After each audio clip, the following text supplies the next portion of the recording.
as I said before, there's two sides, the same two sides to this remain. One is the intellectual and the other is the intuitive, the emotional versus the scientific, if you will. And so just look at the phrase for a second: extinction, rebellion. Extinction, we're talking about not just, some obscure little species that nobody's ever heard of is going to disappear. We're talking about 90% of the life on Earth disappearing in the sixth mass extinction. And it's not way down the road, just like Michelle said, and others, the IPCC told us. They've known for 30 years, and they started telling us about 12 years ago. And now we're knowing that we're past 1.5 degrees centigrade already. So this is happening. It's not going to happen. It is happening, and it is extinction.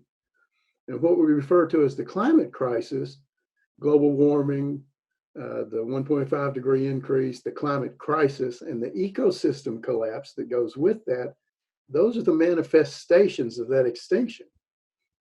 The extinction is the disease, the climate crisis, and the biosphere collapse. Those are the effects, the symptoms of that extinction event. So what are we doing about it? There's a kind of futility in it, in the sense that how do you stop something like this? And I think we're past that. That's the bad news. The good news is we can still try to mitigate and see a way through it, at least for our progeny, if not for ourselves, and hopefully for some of ourselves, needless to say. But it is a crisis. It is an emergency. The house is on fire, as Greta Thunberg says. So somebody has to stand up and keep pointing to that problem and say, look, those of you who, we brought this about upon ourselves. So we have to do something about it ourselves.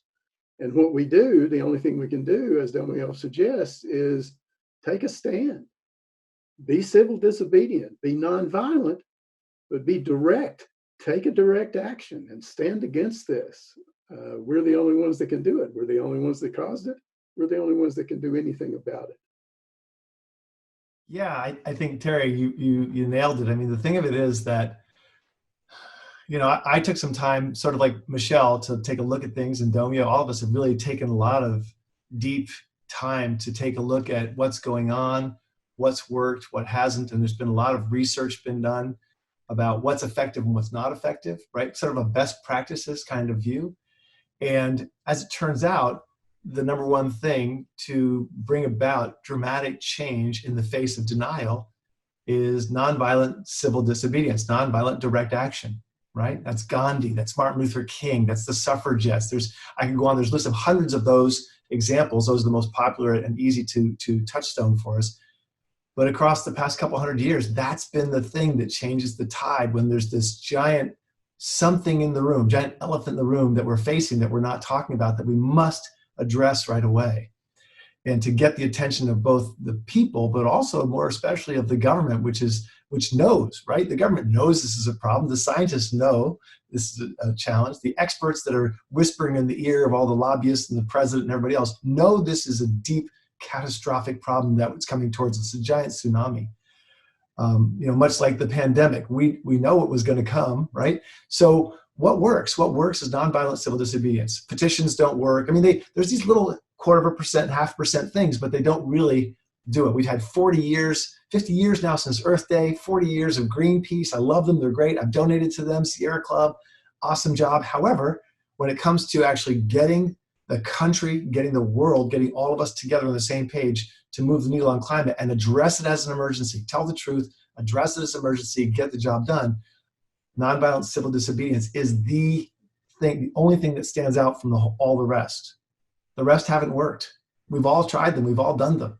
And things are getting worse, not better. Things are getting more collapse-oriented in all the different ecosystems, not better. So now it's time to step up and do the thing that's proven to work, which is nonviolent civil disobedience.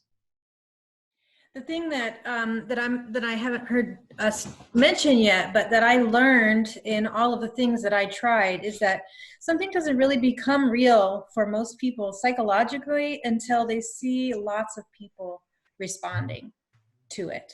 So the thing that Extinction Rebellion understands and knows how to do is to mobilize lots of people around a simple message. And it's exhilarating to participate in. You know, it has a whole different feeling than the regular marches that are full of all kinds of different messages of concern, where it feels good to have the support of other people who care, but there's not a clear sense of direction and collective will to change something specific. You know, I think the key thing in how Extinction Rebellion is looking to address it is in what a lot of, in what you have mentioned. In addition to hitting the streets and getting mass mobilization, what we need is we need our government to start telling the truth. We need our government to start acting like the truth is real.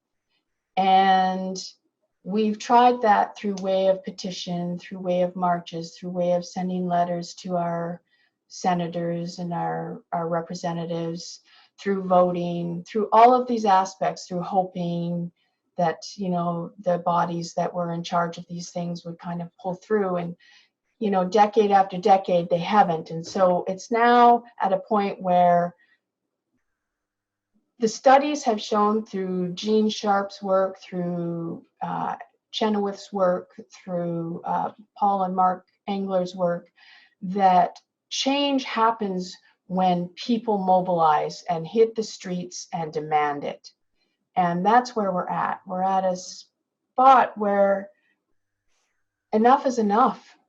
Enough, it's enough.